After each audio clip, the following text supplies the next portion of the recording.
From Real Clear Politics, ladies and gentlemen, we got Donald Trump's current aggregate approval rating. And while historically, actually not that bad, he's currently in the aggregate spread at minus 4.7.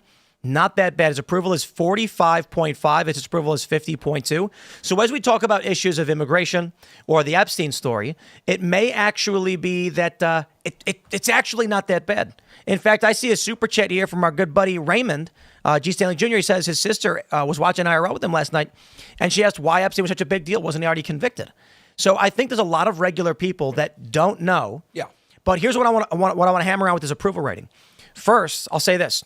Trump is underwater. He has gone down. Even Rasmussen has him at minus 4, which is really bad. Rasmussen actually does fairly well for Trump. But check this out. On immigration, Donald Trump's approval rating is minus 2.8 in aggregate. I don't care about the individual polls because they're all nuts, but you can look at the trend movement. Donald Trump was previously in a really good place on immigration. It was his best issue, and he's gone down on this issue. There's a couple ways you can look at it, but it may be when I can't figure out why Trump is flubbing the Epstein thing so much is that there's two bad circumstances for Trump. The Epstein case has got angry MAGA base. Yeah. Immigration has got angry Democrats. They're going nuts, yep. But Trump can't lose on immigration. His approval rating on immigration is 47.3. It's above his actual aggregate general approval rating. This may be... So again, I'm going to say this. I don't know why, but it looks like the Trump DOJ and all that are flubbing this intentionally. How could you do so miserably? I've brought it up before. Democrats have long said whenever Trump is in trouble on one of his key agenda items, he will change the subject. Could it be the reason he's tweeting about Epstein and Bond or truthing about Epstein and Bondi is because he knows that story will never go anywhere, and it takes people away from the immigration story? Let people be mad about Epstein, and he's going to send in the troops to California. Yeah, I mean that could be a, because let me also say this from working in immigration before. What Trump is doing when it comes to immigration, I got to give him credit. Phenomenal.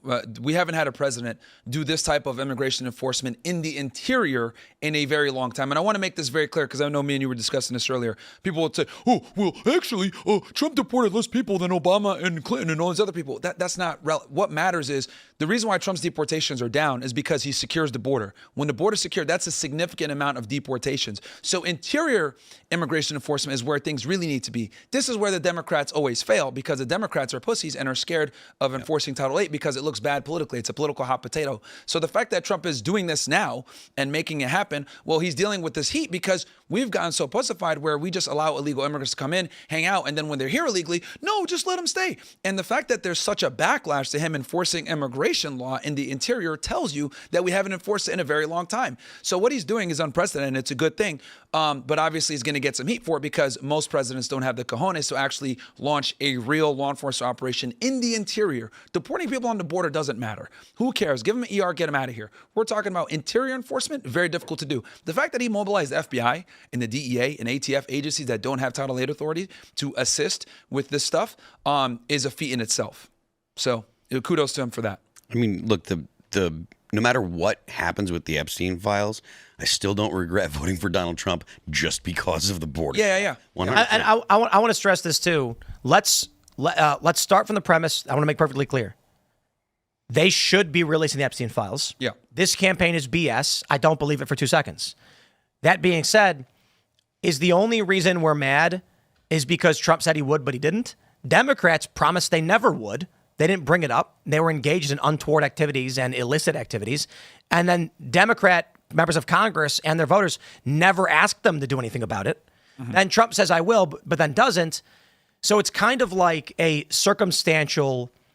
It is only because Trump promised to do it and he didn't that we're actually mad. Well, and I think it's a way for people to realize that they're not crazy. We've seen, like has been discussed, 25 years of chaos, wars in which we shouldn't have fought, a financial crisis that doesn't get talked about enough, defining the millennial generation, and COVID, like to top it all off.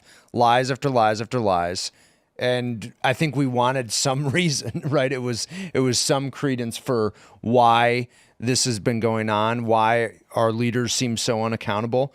But I mean, Phil, to your point, I think immigration is the game. It's the game for our nation. Yeah. It is. I think it's the game politically for President Trump, and perhaps you're right. One of the most important things that people voted for, like, it was the immigration. I mean, for me, it was on my top 3 for sure, and I'm sure for many others it was in their the top 1 or 2.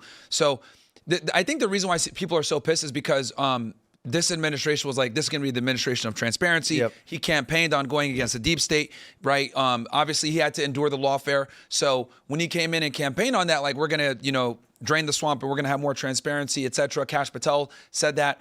We're going to make the FBI your FBI again. So this is why people are so pissed off, because they're like, what the hell? You said that you were going to go on with the transparency. So that's why people are pissed. But yeah, I mean, they're holding Trump to a higher standard than your average politician because of that. Right. Yeah. So unfortunately, like, things like this, which is, good from an immigration standpoint, I can tell you guys, as a guy that used to enforce Title 8, what he's doing is great when it comes to this, because this has been a problem for a very long time. Dude, I remember vividly when I was on a job under the Obama administration, like, ERO, I'd go into their office, right? Maybe I had like a guy with me that I wanted to process or whatever. I want to turn into an informant, and I'd use their facilities because they have a way better processing station than we did.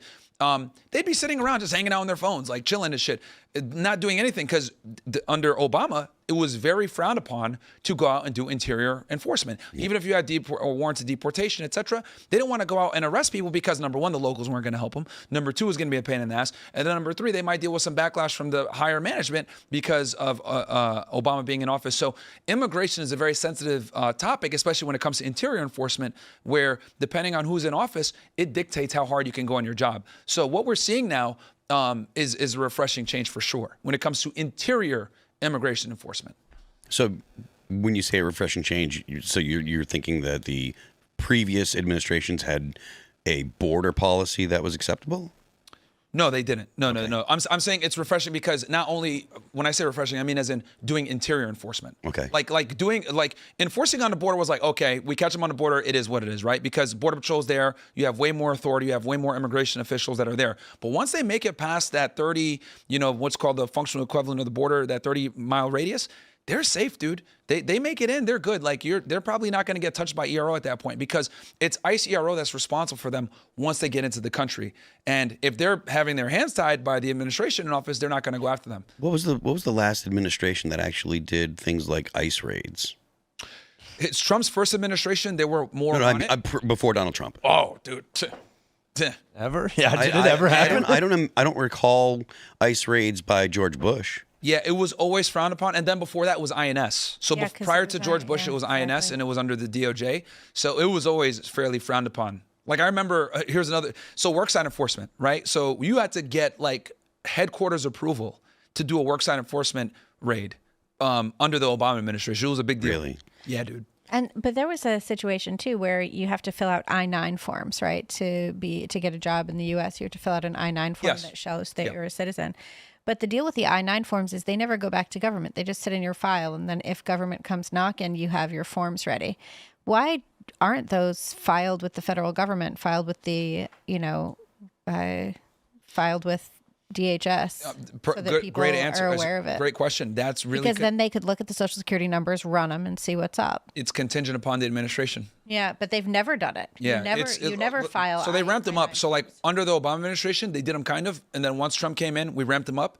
But depending on who's in office, that dictates how hard you go with immigration. It's a very hot potato. The Obama administration needs to be studied because they were so effective. Even my first deployment was on the transition from Obama to the first Trump administration, and it was night and day between the approvals you had to seek overseas.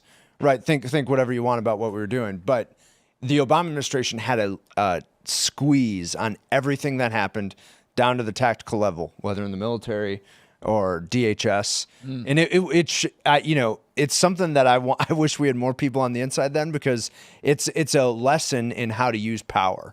That's where. Let me ask you this, because I've been wanting to really ask someone from the military on this that was actually doing stuff. Was it more restrictive under Obama or less? A lot more restrictive. A lot more restrictive. You essentially, if you wanted to conduct a kinetic activity of any kind in Iraq, at least, or or Syria at the time, you basically had to get a White House approval. Wow. And That's why he loved drones so much, right? well, that's insane, right? But it's Drona. insane. It's insane Droma.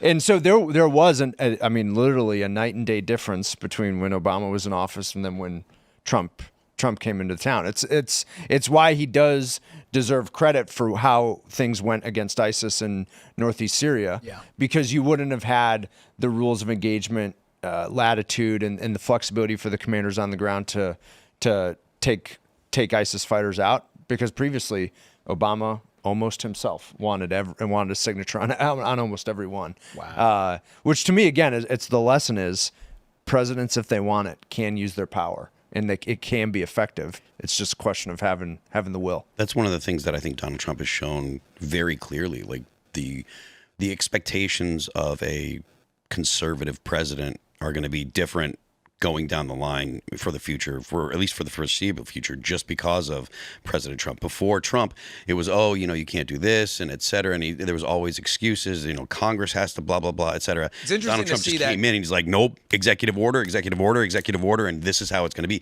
And the American people are like, oh, wow. You really can just do that if you're the president. Well, It's Trump interesting did that how, the first time. from law enforcement and military, with a Democrat president, far more restrictive, need more approvals. With a Republican president, you're just allowed to do your job with far more, leeway. Yeah. Yeah, You were saying, Lee? Trump did that the first time. All of his executive orders after Obama on the border, he had a ton of those. And then Biden on his first day in office literally reversed every single one, opening the border and creating multiple semi-legal ways of illegal immigrants coming into the country and sticking around.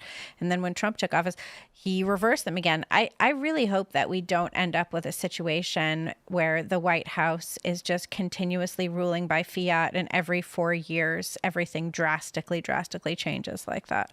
I think it's a little much. With immigration, unfortunately, it always flips because Democrats are always, far easier. They pump the brakes on immigration every single time. Mm-hmm. Yeah. Because that's their base is blacks, immigrants, now they're trying to do White women. White women, Hakeem facts. Jeffries already came out. Was it yesterday? Hakeem Jeffries was like, we're going to use every tool at our disposal, including redistricting.